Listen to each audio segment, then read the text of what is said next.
Kara mucaa hangafaati.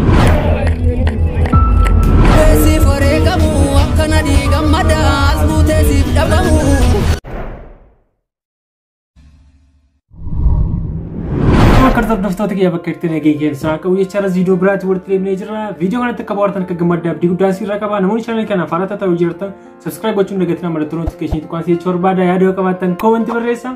Viidiyoo kana jalqabaatiin egaa foundation artist Haacaaluu Hundeessaa godina Booranaatti uummata rakkoon hongee miidhameef gargaarsa midhaan nyaataa taasisetu jira. Warra artist Haacaaluu Hundeessaa Afdefaantuu Damisuu midhaan nyaataa namoota 1200 egaa uummata godina Booranaa aanaa Hariiroo magaalaa Hollannaaf dhiyeessuu BBC Timteetti. Foundation Haacaaluu Hundeessaa hojii gurguddaa hojjetaatu jira. Maqaa Haacaaluu Hundeessaatiin uummata gargaaraa jirti. Uummata buqqee, uummata beela'ee, uummata hongee lafa hongeen boottee bishaan baasuudhaan uummata Oromoo hedduu gargaaraa jirti.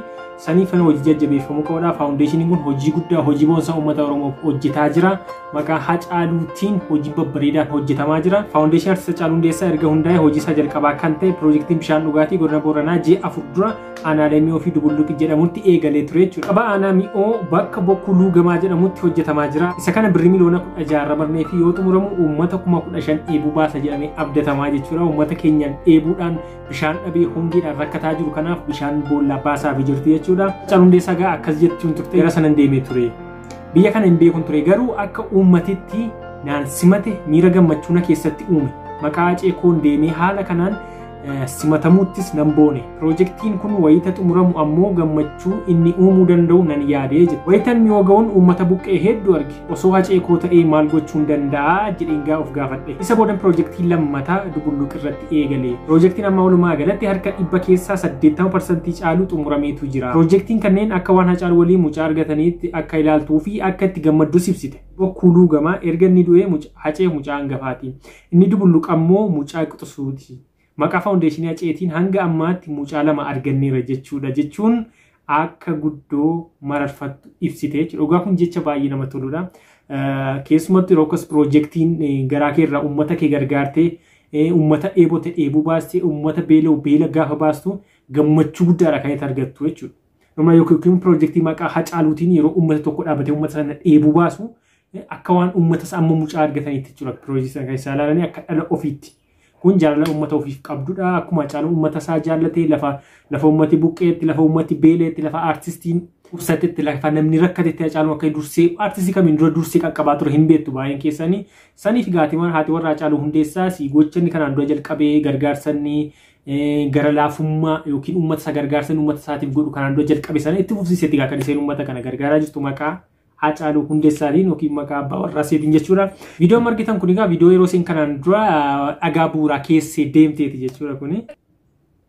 Mi'oo iddoo addaa bokkuu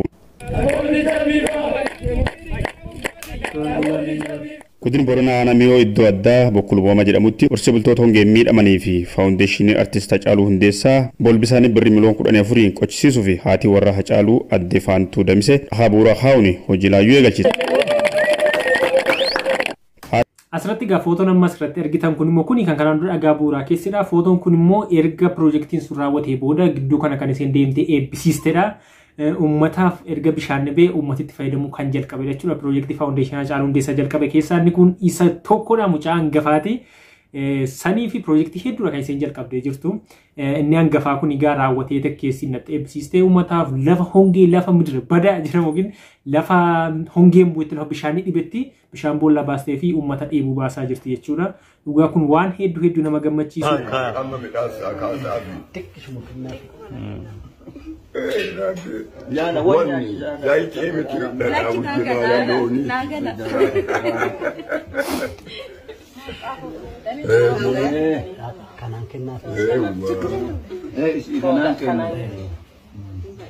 Cukup.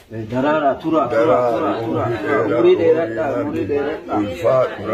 Dalam fita orang bisi aku. Jodoh di aku. Iya. Amin.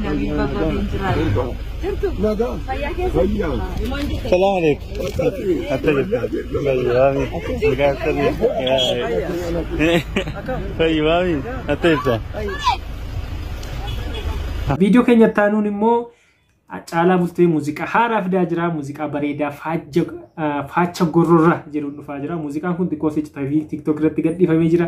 Muuziqaa hedduu namatti toludha. Melba Entertainment irratti kan inni gadhiifamu.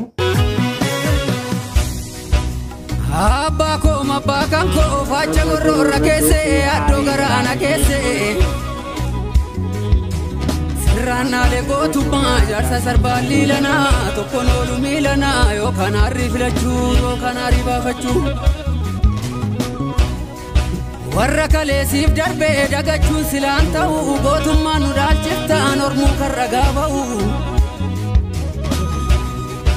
hanga fedhe kaanfamu dhugaan hin awwaalamu dabareen na qaqqabee diinaan kokkee wal qabee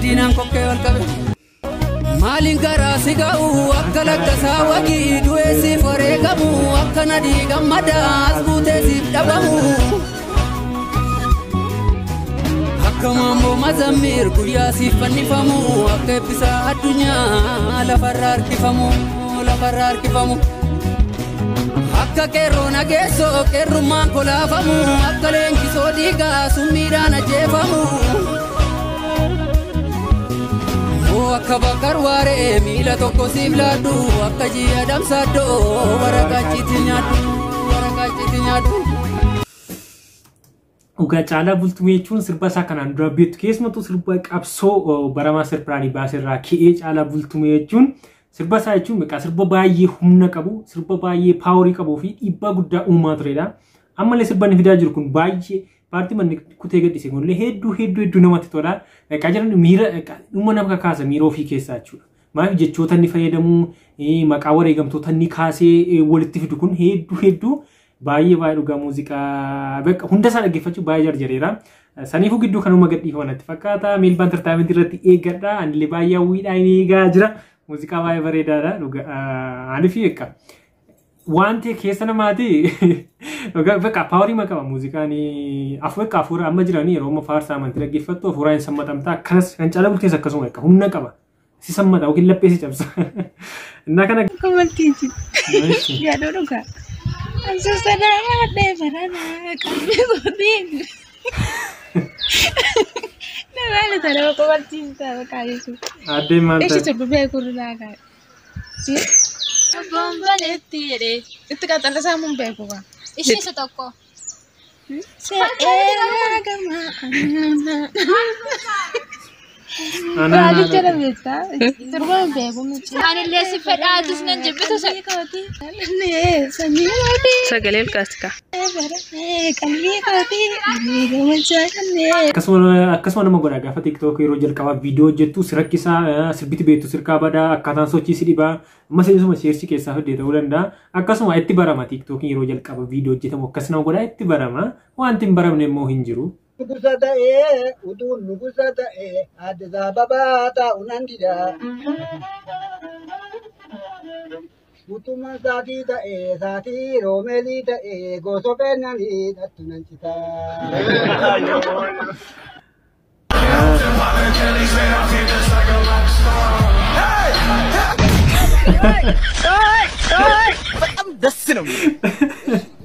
Mudateen beeku yookiin laga waan jiidhaan ragaa fadeemtu yookiin muka jiidhaa muka sababuu irra guute ragaa.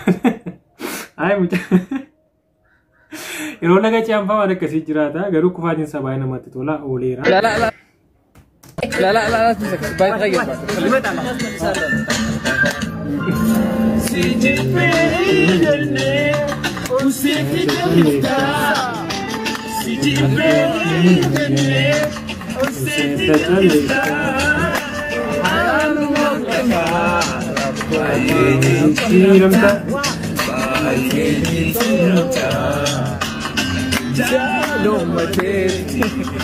لا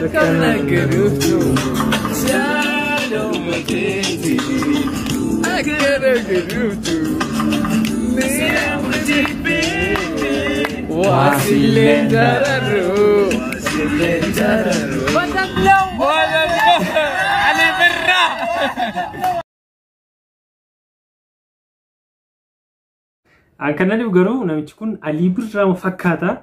Alii Birraa guruutti bakka fakkaattiin isaa, fuulli isaa, finyaan isaa, afaan isaa bakka jiruun Alii Birraa fakkaata. maybe obboleessa Ali Birraa ta'uu danda'a wanti beekamaan jiru way obbolaa yookiin fira bakka Ali Birraa fakkaata namni kun yeroo beeku hordoftoota kiyyaa viidiyoo isiniif qabadhee gabaabaadha kanuma fakkaata yeroo biraa viidiyoo biraatiin gorti deemnutti nagaan